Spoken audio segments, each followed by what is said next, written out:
नमस्कार दोस्तों, स्वागत है आपका अपने चैनल कीज टू सक्सेस में।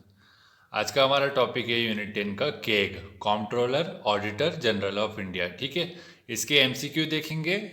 एमसीक्यू हिंदी में होंगे। इसके पहले जो यूनिट 10 की प्लेलिस्ट बनाई थी हमने, उसमें ऑलरेडी पूरे आयोग को डिस्कस कर लिया गया था। ठीक है, और उसके एमसीक्यू तो आपको जा कर के देखना ही है, और अभी जो डिस्कस किया जा रहा है उससे भी देख लीजिएगा, तो इससे आपकी तैयारी पुख्ता हो जाएगी। ठीक है, तो चलिए आज का वीडियो शुरू करते हैं। आज का पहला क्वेश्चन है, भारत के नियंत्रक एवं महालेखा परीक्षक की नियुक्ति की जाती है, किसके तहत की जाती पूछा गया है। राष्ट्रपति द्वारा, लोकसभा अध्यक्ष के द्वारा, नीति आयोग के अध्यक्ष द्वारा, वित्त मंत्री के द्वारा। तो राइट आंसर क्या हो जाएगा इसका, ए मतलब राष्ट्रपति के द्वारा। नेक्स्ट है, भारतीय संविधान के किस अनुच्छेद के अंतर्गत भारत के नियंत्रक एवं महालेखा परीक्षक की नियुक्ति होती है पूछा गया। 146, 147, 148, 249। राइट आंसर क्या होगा, 148। नेक्स्ट है, भारत के संघ के लेखा संबंधी प्रतिवेदनों को सर्वप्रथम निम्न में से किसको प्रस्तुत किया जाता है। लोक लेखा समिति के अध्यक्ष को, लोकसभा के अध्यक्ष को, भारत के कानून मंत्री को और भारत के राष्ट्रपति को। तो राइट आंसर क्या हो जाएगा इसका, देख लेते हैं, डी मतलब भारत के राष्ट्रपति को। और ये कहाँ पूछा गया था, यूपी लोअर शब्द में पूछा गया था, मेंस में 2013 में। नेक्स्ट है, इसके बाद निम्नलिखित में से किसके द्वारा भारत में के पद का सृजन किया गया था। संसदीय अधिनियम द्वारा, संविधान के द्वारा, मंत्रिमंडल के संकल्प के द्वारा, उपरोक्त में से कोई नहीं।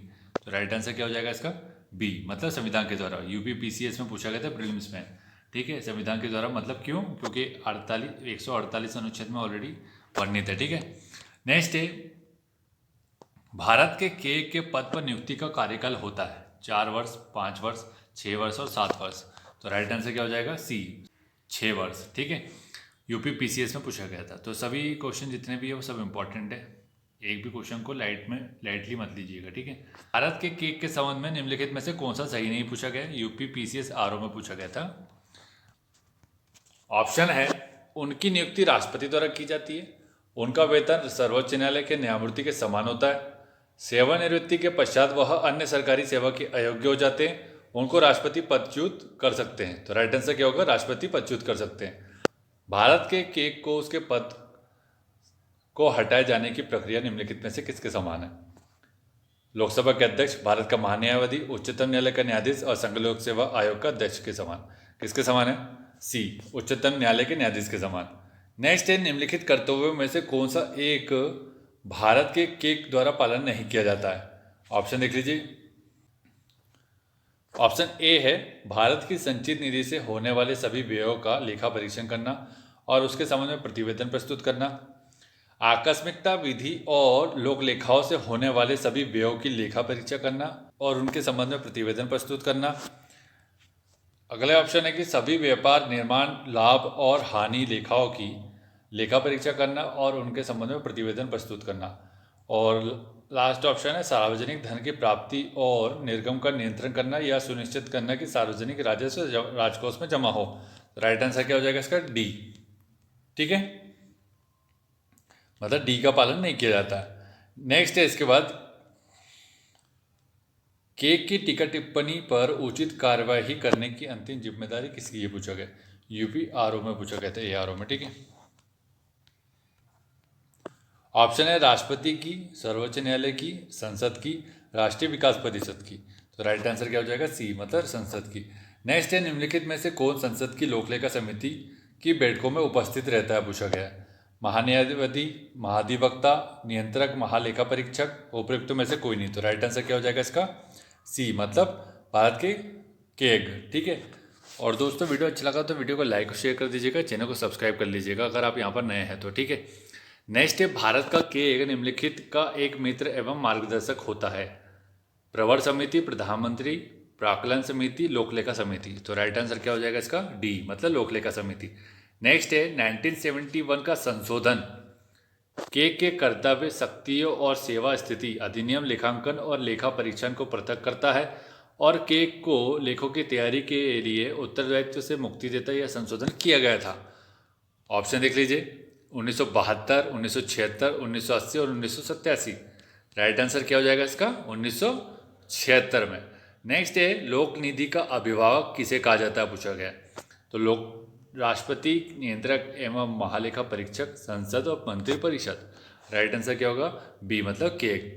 नेक्स्ट है भारत के सीएजी कार्य करते हैं। ऑप्शन देख लीजिए, नागरिक स्वतंत्रता के संरक्षक के रूप में, लोक वित्त के संरक्षक के रूप में, सरकार के मुख्य विधिक सलाहकार के रूप में, उपयुक्त सभी के संरक्षक के रूप में। तो राइट आंसर क्या हो जाएगा इसका, बी। ठीक है, लोक वित्त के संरक्षक के रूप में। नेक्स्ट है भारत के केक की नियुक्ति राष्ट्रपति द्वारा होती है, उसे अपने पद से हटाया जाता है। राष्ट्रपति के द्वारा, लोकसभा के द्वारा और सर्वोच्च न्यायालय के द्वारा, राष्ट्रपति की संस्तुति पर सर्वोच्च न्यायालय के द्वारा। तो राइट आंसर क्या हो जाएगा इसका, ए, राष्ट्रपति के द्वारा। नेक्स्ट है लोकनिधि के फलोत्पादक और आशायित प्रयोग को सुरक्षित करने के साथ साथ भारत में केक के कार्यालय का महत्व क्या है। ऑप्शन देख लीजिए यहाँ पर, केक संसद की ओर से राजकोष पर नियंत्रण रखता है जब भारत का राष्ट्रपति वित्तीय आपात घोषित करता है। केक की मंत्रालयों द्वारा कार्यान्वित परियोजनाओं या कार्यक्रमों पर जारी किए गए प्रतिवेदनों पर लोकलेखा समिति विचार विमर्श करती है। अगला ऑप्शन है कि केक के प्रतिवेदनों से मिली जानकारियों के आधार पर जांचकर्ता एजेंसी उन लोगों के विरुद्ध आरोप दाखिल कर सकती है जिन्होंने लोक विधि प्रबंधन में कानून का उल्लंघन किया है। नेक्स्ट, केक को ऐसी निश्चित न्यायिक शक्तियाँ प्राप्त है कि सरकारी कंपनियों के लेखा परीक्षा और लेखा जांचते समय वह कानून का उल्लंघन करने वालों पर अभियोग लगा सके। तो कौन सा हो जाएगा राइट आंसर, देख लीजिए कथन 1, 3, 4, केवल 2, केवल 2, 3, 1, 2, 3, 4। राइट आंसर क्या होगा, सी, मतलब 2 और 3 सही है इसके। ठीक है, देख लीजिए बी और सी। नेक्स्ट, भारत के केक को पद से केवल किसके द्वारा हटाया जा सकता है। सीएपीएफ में पूछा गया था। संघ के मंत्रिमंडल के परामर्श से, राष्ट्रपति के द्वारा, उच्चतम न्यायालय के मुख्य न्यायमूर्ति के द्वारा, भारत की संसद के दोनों सदनों में संबोधन के उपरांत राष्ट्रपति के द्वारा और भारत के मुख्य न्यायमूर्ति के परामर्श से राष्ट्रपति के द्वारा। राइट आंसर क्या हो जाएगा, सी, मतलब भारत की संसद के दोनों सदनों में संबोधन के उपरांत राष्ट्रपति के द्वारा। नेक्स्ट है भारत का केक के संबंध में निम्नलिखित कथनों में से कौन सा सही है, पूछा गया है। ऑप्शन है, वह संसद का एक अधिकारी नहीं है पर राष्ट्रपति के अधीन एक अधिकारी है। वह एक स्वतंत्र संवैधानिक प्राधिकारी है जो सीधे संसद के प्रति जवाबदेह नहीं है। कूट का मिलान करना है, केवल एक सही है, केवल 2 सही है, केवल दोनों सही है और ना तो 1 और ना तो 2 सही है। तो राइट आंसर क्या हो जाएगा, सी, दोनों सही है। नेक्स्ट है, इसके बाद निम्नलिखित में से कौन स्वायत्त शासित जिला और क्षेत्रीय परिषद की निधियों की लेखाओं की लेखा परीक्षा करवाएगा। भारत का केक भारत सरकार द्वारा पैनलित, चार्टर रहित लेखाकार, राज्य सरकार के लेखा परीक्षक और कोई भी चार्टरित लेखाकार। तो राइट आंसर क्या होगा, ए। नेक्स्ट है, संघ के लेखाओं के संबंध में भारत के केक की लेखा परीक्षा प्रतिवेदनों को किसे प्रस्तुत किया जाता है। राष्ट्रपति को, लोकसभा अध्यक्ष को, प्रधानमंत्री को और उपराष्ट्रपति को। तो राइट आंसर क्या होगा, राष्ट्रपति को। नेक्स्ट है, भारत के नियंत्रक एवं महालेखा परीक्षक के संबंध में निम्नलिखित में से कौन सा एक कथन सही नहीं है, पूछा गया है। ठीक है, तो ऑप्शन देख लेते हैं। उसकी नियुक्ति भारत के राष्ट्रपति के द्वारा की जाती है, जो कि सही है। उसे भारत के उच्चतम न्यायालय के न्यायाधीश की भांति ही पद पर हटाया जाता है, ये भी सही है। केक का कार्यकाल समाप्त हो जाने के बाद भी वह भारत सरकार के अधीन पद पर आगे और बने रहने के लिए पात्र होगा। केक का वेतन भारत की संचित निधि से दिया जाता है। तो कौन सा सही नहीं है, पूछा गया है। तो राइट आंसर क्या हो जाएगा इसका, सी सही नहीं है, बाकी सभी सही है। ठीक है, नेक्स्ट है, इसके बाद भारत के केक के बारे में सही नहीं है, पूछा गया। सरकार के सभी खर्चों पर निगरानी एवं नियंत्रण करता है। लोक वित्त का संरक्षण एवं प्रहरी है। इसका नियंत्रण केवल केंद्र स्तर पर होता है। सरकार को वित्तीय मितव्ययता के उपाय सुझाता है। राइट आंसर क्या हो जाएगा, मतलब कौन सा इसमें सही नहीं है, इसका नियंत्रण केवल केंद्रीय स्तर पर होता है। ठीक है, इसलिए नियंत्रक एवं महालेखा परीक्षण इनमें से एक है। पूर्ण न्यायिक निकाय, सांविधिक निकाय, संवैधानिक निकाय और गैर न्यायिक निकाय। तो सभी को पता है इसका राइट आंसर क्या हो जाएगा, संवैधानिक निकाय। नेक्स्ट है, केक का कार्यकाल संविधान के अनुसार इनमें से कौन सा पूछा गया। 5 वर्ष और 65 वर्ष की आयु, 6 वर्ष या 65 वर्ष की आयु, 4 वर्ष या 65 वर्ष की आयु और 5 वर्ष या 60 वर्ष की आयु। तो राइट आंसर क्या हो जाएगा, बी, मतलब 6 वर्ष या 65 वर्ष की आयु। नेक्स्ट है, लोकलेखा समिति के बारे में निम्न में से कौन सा कथन सत्य नहीं है, पूछा गया है। ठीक है, ऑप्शन देख लेते हैं। यह केक की रिपोर्ट की जांच करती है। ये रिपोर्ट को सरलीकृत करने का कार्य भी करती है। यह रिपोर्ट संसद एवं राष्ट्रपति को भेजती है। रिपोर्ट के संबंध में केक सहायक की भूमिका में होता है। तो राइट आंसर क्या होगा इसका, सी। ठीक है, जो कि सही नहीं है, बाकी सभी सही है। इसका नेक्स्ट है भारत के नियंत्रक एवं महालेखा परीक्षक से संबंधित अनुच्छेदों में असत्य को चुनना है। 148 केक से संबंधित है पूछा गया। 149 केक के कार्य और शक्तियों से संबंधित है। 150 संघ राज्यों के लेखा प्रकार और 152 में अंकेक्षण प्रतिवेदन। तो इसमें कौन सा गलत है? 152 अंकेक्षण प्रतिवेदन। प्रतिवेदन 151 में अनुच्छेद, ठीक है। 152 में तो राज्य संबंधित प्रावधान है। नेक्स्ट है इसके बाद भारत के केक के संबंध में निम्न में से कौन सा कथन सही है पूछा गया है, ठीक है। ऑप्शन देख लीजिए इसके। वह केवल संसद के प्रति उत्तरदायी होता है, वह किसी कर की निवल प्राप्तियों को प्रमाणित करता है, वह राज्य सरकारों के लेखाओं का संकलन और अनुरक्षण करता है, भारत की संचित निधि से धन की निकासी पर उसका नियंत्रण होता है। राइट आंसर क्या होगा? कोड देख लीजिए, 2 4 1 2 4 1 2 3 और 2 3 4। तो राइट आंसर क्या हो जाएगा इसका? सी, 1 2 3, ठीक है। इसलिए भारत के केक के संदर्भ में निम्नलिखित में से कौन सा सही नहीं है पूछा गया। अच्छे से सुनिएगा ऑप्शन, ठीक है। उसकी नियुक्ति राष्ट्रपति के द्वारा 5 वर्ष की अवधि के लिए की जाती है। वेतन और सेवा शर्तें राष्ट्रपति द्वारा निर्धारित किए जाते हैं। वह 60 वर्ष की आयु तक पद धारण करता है। वह राष्ट्रपति द्वारा ही पदच्युत किया जाता है। वह केंद्र और राज्य सरकार के लेखों के रखरखाव के लिए जिम्मेदार है। तो इसमें क्या पूछा गया? सही नहीं है पूछा गया, ठीक है। तो ऑप्शन है 1 4 5 2 3 5 और उपरोक्त सभी और 2 4 5। तो राइट आंसर बताना है आपको। जैसे कि देख ली, 5 वर्ष की अवधि नहीं होती, 6 वर्ष की होती है, और 60 वर्ष नहीं होता, 65 वर्ष होता है। तो 1 और 3 किस में है? 1 इसमें मतलब ये नहीं होगा, 3 इसमें ये भी नहीं होगा, ठीक है। और क्या है इसमें? तो इसका राइट आंसर क्या होगा? सी, मतलब कोई भी सही नहीं है, ठीक है। 65 वर्ष की आयु है, 6 वर्ष का कार्यकाल है, ठीक है। और सेवा शर्तों का निर्धारण राष्ट्रपति नहीं करता, संसद करती है, ठीक है। बाकी सब देख लीजिएगा आप लोग। और पदच्युत उसको संसद के द्वारा ही किया जाता है, उच्चतम न्यायालय के न्यायाधीश के समान। भारत के महालेखा परीक्षक का पद सर्वप्रथम किस वायसराय के द्वारा सृजित किया गया था? Lord Dalhousie, Canning, Lytton, Ripon. तो राइट आंसर देख लेते क्या हो जाएगा? बी, मतलब केनिंग के द्वारा। नेक्स्ट है केक की संरचना के बारे में विचार करें, इनमें से कौन सा एक सही नहीं है पूछा गया है, ठीक है। तो ऑप्शन देख लेते हैं क्या क्या है। एकल सदस्यीय संस्था है, बहुत सदस्यीय संस्था है, भारत के महालेखा परीक्षक विभाग का संवैधानिक प्रमुख होता है, भारत के राज्यों में केक के अभिकर्ता के रूप में अन्य अकाउंटेंट जनरल नियुक्त किए जाते हैं। तो इसमें से कौन सा सही नहीं है? बी, मतलब बहुसदस्यीय संस्था है, एकल संस्था है, ठीक है। केक के कार्यकाल के बारे में इनमें से क्या सही नहीं है पूछा गया। 5 वर्ष के लिए पद ग्रहण करता है, 6 वर्ष के लिए पद ग्रहण करता है, 65 वर्ष की आयु तक पद ग्रहण करता है, पुनर्नियुक्ति हेतु पात्र नहीं होता। तो कौन सा गलत हो जाएगा? 5 वर्ष, 6 वर्ष का कार्यकाल होता है उसका, ठीक है।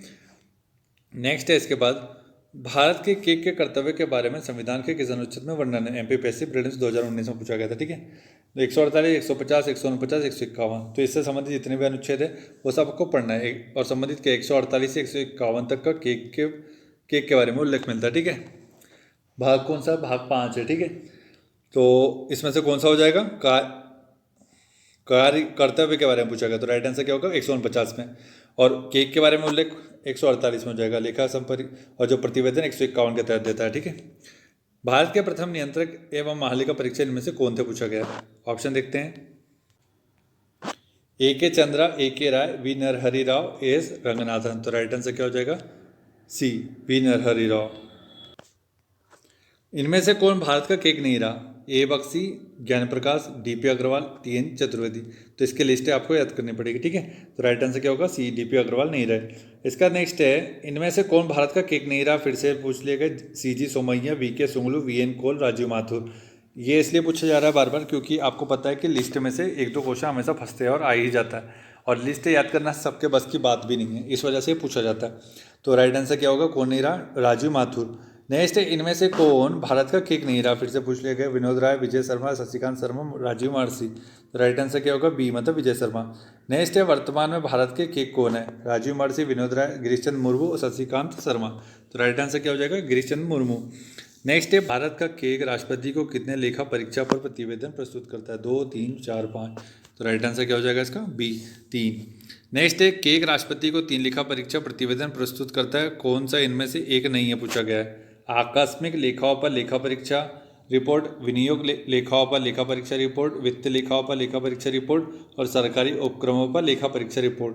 तो क्या हो जाएगा राइट आंसर इसमें? ए, मतलब आकस्मिक लेखाओं पर। नेक्स्ट है, भारत के केक के कार्यों के संबंध में विचार करना है, और ऑप्शन देख लीजिए, और ऑप्शन के देखने के बाद कोड का मिलान करना है, फिर राइट आंसर देखिएगा।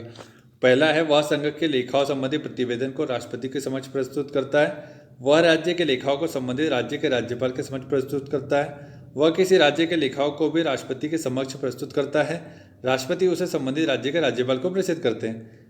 इसमें ऑप्शन क्या क्या है? केवल एक, 3। अन्य ऑप्शन देखते हैं। केवल 1, 2 और केवल 2। तो राइट आंसर क्या हो जाएगा? केवल 1 और 2। ठीक है। भारत के कार्यों में इनमें से कौन सा एक नहीं है पूछा गया। भारत की संचित निधि के सभी व्यय संबंधी लेखाओं का लेखा परीक्षा करना, प्रत्येक राज्य की संचित निधि के सभी व्यय संबंधी लेखाओं की लेखा परीक्षा करना, वह केंद्र सरकार के लेखाओं का संकलन और अनुरक्षण करता है, वह राज्य सरकार के लेखाओं का संकलन और अनुरक्षण करता है। तो राइट आंसर क्या? वह केंद्र, सी गलत है। ठीक है।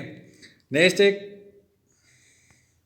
किस वर्ष के कार्यों में से केंद्र सरकार ने लेखा परीक्षा से लेखा को अलग करने हेतु अधिनियम को संशोधित किया गया था? 1971, 1972, 1974, 1976। तो राइट आंसर क्या हो जाएगा इसका? 1976। नेक्स्ट है, भारत के कार्यों में से कौन सा एक कार्य शामिल नहीं है?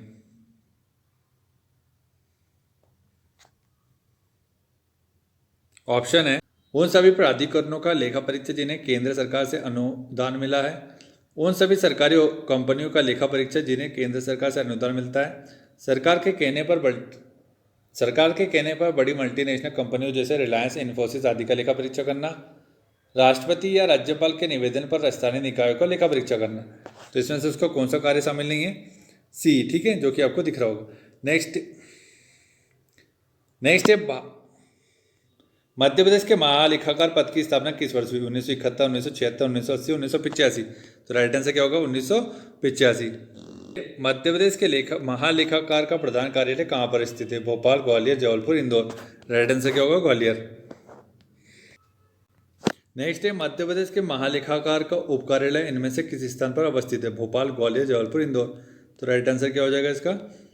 ए, मतलब भोपाल में। नेक्स्ट है, मध्य प्रदेश का महालेखाकार किसके अधीन कार्य करता है? राज्य सरकार, राज्यपाल, केंद्र सरकार और भारत के अधीन। तो राइट आंसर क्या होगा इसका? डी, मतलब भारत के अधीन। नेक्स्ट है, मध्य प्रदेश के महालेखाकार के कार्य है मध्य प्रदेश शासन के वित्त तथा विनियोग संबंधित सभी लेखाओं को तैयार करना, उसका संकलन करना और उन्हें भारत के को प्रेषित करना, मध्य प्रदेश शासन के अधीन कर्मचारियों के जीपीएफ, सीपीएफ लेखा का रखरखाव करना व इनका संकलन करना, मध्य प्रदेश के सभी ट्रेजरी व सब ट्रेजरी का निरीक्षण करना व लेखा परीक्षण करना, मध्य प्रदेश के लेखों के संबंध में वित्तीय प्रतिवेदन राज्यपाल को सौंपना। तो राइट आंसर क्या हो जाएगा? इसमें से कौन से कार्य हैं? ऑप्शन देख लीजिए, केवल 1, केवल 2, 3, केवल 1, 2, 3 और 4 हो। तो राइट आंसर क्या होगा? केवल 1, 2, 3। चौथा ऑप्शन नहीं होगा। ठीक है। नेक्स्ट है, निम्नलिखित कथनों पर विचार करना है। ठीक है। एमपीएससी 2020 में प्रीलिम्स में पूछा गया था और ऐसे ही क्वेश्चन आपको पूछे जाएंगे अभी, इसलिए अभी से ही आपको प्रैक्टिस करनी पड़ेगी और थोड़ा डिटेल में ही पढ़ना पड़ेगा। नेक्स्ट, इसको आप देख लीजिए क्या क्या ऑप्शन है, क्या क्या दिया है, देख लेते हैं। नियंत्रक महालेखा परीक्षक का कर्तव्य होगा कि वह उन सभी प्राप्तियों की लेखा परीक्षा करे जो भारत की संचित निधि में संदेह है। नियंत्रक महालेखा परीक्षक को संघ या किसी राज्य के किसी कार्यालय या विभाग में रखे गए भंडारों या स्टॉक के लेखाओं की लेखा परीक्षा करने और उनकी बाबत में रिपोर्ट देने का प्राधिकार होगा। 1 और 2 दोनों असत्य है, 1 और 2 दोनों असत्य है, 1 और 2 दोनों सत्य है, एक सत्य लेकिन दूसरा असत्य है, एक असत्य है लेकिन दूसरा सत्य है, एक सत्य है लेकिन दूसरा असत्य है। तो राइट आंसर क्या हो जाएगा इसका? बी, दोनों सत्य है। तो दोस्तों, इससे संबंधित इतने ही क्वेश्चन थे। इसके बाद हम नया आयोग उठाएंगे जो कि राष्ट्रीय परिवर्तन संस्था है, मतलब नीति आयोग के बारे में देखेंगे, उसके एमसीक्यू देखेंगे। तो वीडियो अच्छा लगा तो वीडियो को लाइक और शेयर कर दीजिएगा। काफ़ी मेहनत लगती है आपके सामने वीडियो लाने के लिए। ठीक है। और वीडियो को लाइक और शेयर कर दीजिएगा, चैनल को सब्सक्राइब कर लीजिएगा अगर आप लोग यहाँ पर नए हैं तो। Thank you so much for watching.